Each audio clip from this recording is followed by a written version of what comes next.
So right off the bat, you notice that his head is lower, his head carriage is lower. Good. So I'll bring him right in, right there. So that took like 30 seconds to get. Yeah. And immediately he was like, so I get rewarded when I stretch down and long and low.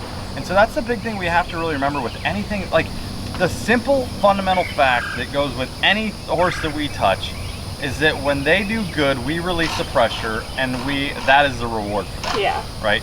We become the reward, we become the safety for them but realistically, they're releasing their own pressure.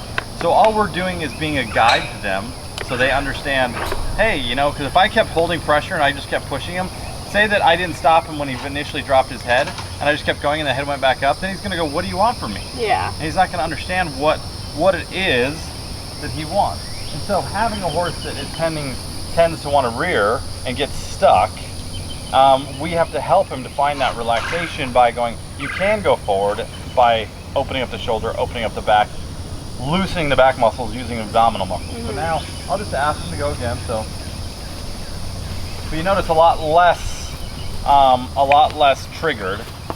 Now he's walking around like. So now if I ask for the trot, I want the transition to be smooth. So trot. See how the head really didn't do anything that time? Yeah. It's like this is really good for him. So the head's coming up a little bit there. There we go. Good boy. So now he understands what I'm asking for him. So I want him to start to think about putting that head down. Good. I'll bring him back to a stop for a second. So each time it's getting longer. Yeah. Right? And he goes back to it a lot quicker. Yeah, and I should have done it at that first time he did it just on that circle, but I missed my opportunity because we were talking. Yeah. So I'm like, okay, let's see if he'll come back to that. But remember, it's like if you drive a stick shift, you don't want to be like, and like grinding the gears, right? You want it to be smooth. When we were talking about feel, this is a great way to think about feel as well, is that if you've never driven a stick, and I'm teaching you how to drive a stick and to let the clutch out, I can teach you all day long, but until you sit there and you have that left foot and you're feeling where the clutch is engaging, where it's smooth and you're not just doing this, or you just let it out and the tires let go, that's something that I can tell you conceptually how it's gonna feel, but you're the one that has to feel it through your body. And if you think about that analogy, that's how it is with horses. Yeah. Everything comes to that feel. So that's when we were talking the other day that you can't teach feel, but you can learn feel. Yeah. You can teach the concept of what feel should be like, exactly. But you can't teach feel. So like just like if I ask him to move off, is that I want to be in page with him where he knows that I'm speaking the same language with him. So my goal is to get him to go into that trot without doing a whole lot of anything and just go, hey. So all I did was lift my hand up there a little bit.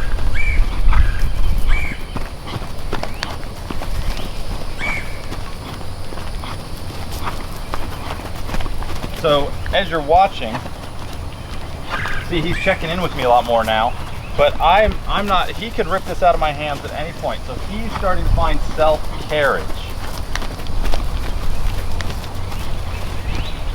So if I put my hand forward, it means go forward. So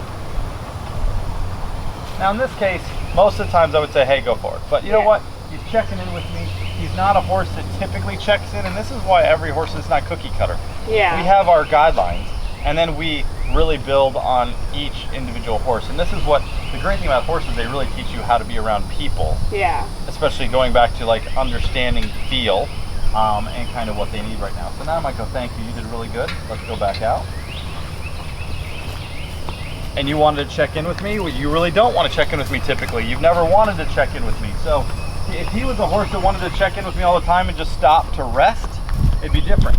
But he's a horse that wants to check in with me. So now we're getting that licking and chewing. Now he's starting to really stretch down. So when we talk about a horse should be able to carry, if I want him to trot around, this is where his head should be if I don't have him in a frame. Yeah. So then all of a sudden I stop, he goes, okay, we stop. My hand was like this the whole time. What a good boy. Okay, so that's really, really cool for him going to the right. So he, like I was explaining yesterday, is that when I'm trotting around, he should be like, his head should be like that. Yeah. Just cruising. Now if I go to pick him up, if his head's any higher than that, he's gonna start to tighten through the C1 through C7, all those muscles, and the back muscles are gonna start to tighten. Yeah. But you could see how much more impulsion he was starting to get through that, and he's going, oh, I can move my body. And he was super attentive to you too in a relaxed way. Like the past 2 days seems like he's like trying to pay attention to you, but he's like more explosive and reactive from it, you know? And Yeah, this time he was, he's because he was like relaxing. trying to figure out the concept. Yeah, right? exactly. So with him, the training of him, reward is big for him. The reward meaning that we allow him to take the time to breathe and to reset a little bit. Yeah. So now we're going to try going off to the left. Now, if he does good with this, this is where I would call it, I'm going to call it a day with him, because He's being so it's good. taken us quite a bit of hours to get to this point with him. And every day this week, he's gotten better and better and better. Yeah. So I'm just going to ask him to move off here. So I want him to, my main aid is my hand first. So now he walks off really nice. So now if I want him to trot, so I'm going to bring my energy up slowly, because I want him to understand that it's not a bad thing for him to go forward. So as we talked about before we started this video, is that so he's kind of running on the forehand right now. So I want him to slow down a bit and start to really reach and stretch over that back. Now he's carrying himself fairly well, because he's not pulling the line out of my hand. But what I'm looking for is more bend in that shoulder and that rib cage, and for him to kind of open up that shoulder. In order to do that, he's got to open up the throat latch a little bit, stretch down and out. So I'm just going to encourage him to stretch down. And especially with a horse that rears or bucks, one that rears or bucks, is that I want to have him so light on the end of this line that he thinks it on the slightest bit of feel. Like you can see. Just wiggled your finger and he slowed down. Yeah. So then back to, so now I'm trying to go, okay, so now we got the licking and chewing. So if I pull that head in towards me slightly, it's not to go faster or to stop, it's to starting to open up the freedom of the shoulder and allowing him to stretch down and be able to bend to the left slightly without the shoulder going off the track.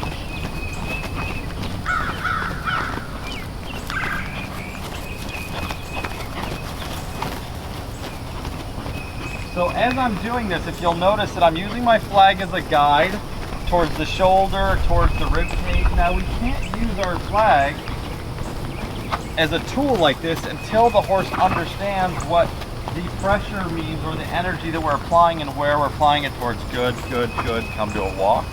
See if he's going to be with me. Let him really take that in. Look at him licking and chewing. Yeah, so like this is important, right? So like, but we want a balanced horse on both directions. But you can see he's like, whoo, Yeah. that feels good. So now we'll give him a minute or so to take a breather. Yeah. You know, and just kind of like, you know, he's absorbing, he's processing this. He's like, Yeah. wow, he's like, so we're building that relationship. Thank you very much. Yeah. And so I want my horse that if he's standing there, he's completely content standing there.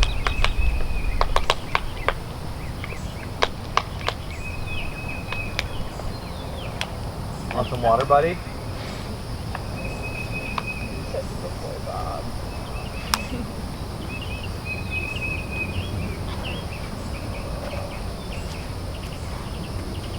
I used to feed my horse when I rode ice him. I'd give him like handfuls of the ice to chew on. He loved it. Especially in the summer, he loved it.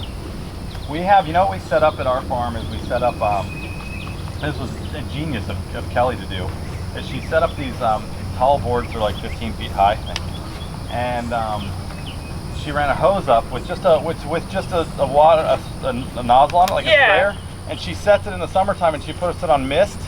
Oh, that's really nice. Because it's on mist, so it doesn't really waste any water. That's really nice. And it's like 10 feet in the air, and the horses will just go and stand underneath it. I was at a farm where they had, I think actually at this farm, when I first came here, there was like sprinkler systems or like those type of misting systems going into these paddocks. Yeah, they're awesome. Yeah, we don't have them anymore because I don't think they worked very well, but. Yeah, I mean, it all depends on how, I mean, like if the horses, I look at it this way, if you turn it on and the horses go underneath it, it works. It's worth it, yeah. Like our running sheds, like I've never seen horses like I have at our farm now that actually go on in the running sheds during the day to get out, and they've got plenty of trees. Yeah. But they like going in the running. I'm like, man, it seems hotter in there than if you're under a tree in the breeze. Yeah, exactly. But so now we're gonna do this same side again, and if he does good, we'll call this a day with him.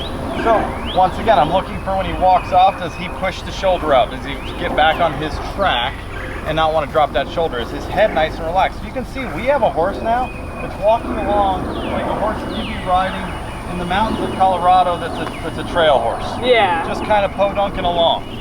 Waiting for his next command. Yeah, so now I'm going to ask for the trot. So I want to see that, so you can see the relaxation in the neck. When I ask for that trot, I want to keep his head right there. I don't want him to have to feel like he's got to get nervous, because if the head comes up, he gets nervous. So I'm just going to ask for the trot. So I'd rather take my time with this and teach him the transitions properly than just get after him. Yeah. There. So the head came up a little bit, but lick and chewed and went right back down. Yeah. So when we talk about small circles with horses, because that's a big question I get a lot, is, oh, is that bad for them? No, it's not bad for them if they're in balance. You can have a horse mess up their suspensories or their, especially the collateral ligaments. If they're turning, if they're leaning like a motorcycle, it doesn't matter if the circle is 10 meters, 20 meters, or 40 meters. You see, sometimes you see some of these horses that are being lunged at these shows and they're ripping around in a circle. Plowing down on that inside front. Yeah, so like to me, I would rather have a horse that he's on about about a 3 meter circle right now, probably. Yeah, yeah. But if he's in balance, it doesn't matter. Yeah. And that's the whole thing, is that if we're having these horses that we're doing, whether it's dressage or jumping or any discipline, we want them to be able to load correctly and balance themselves. Good, stretch down. I'm going to encourage that. But you see how much more consistent his speed is in this gait now? Oh yeah.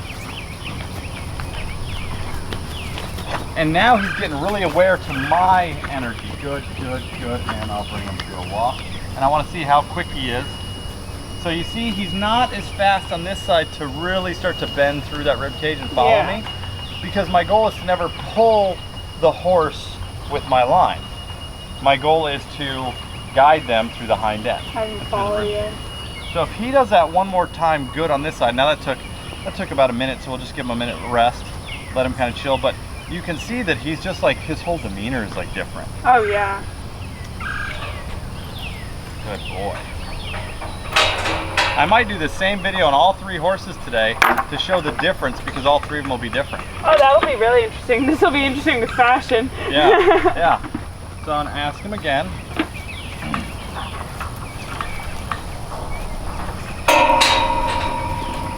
So I went into the trot so much easier that time. Like barely had to ask anything. Good. Ask for the trot again.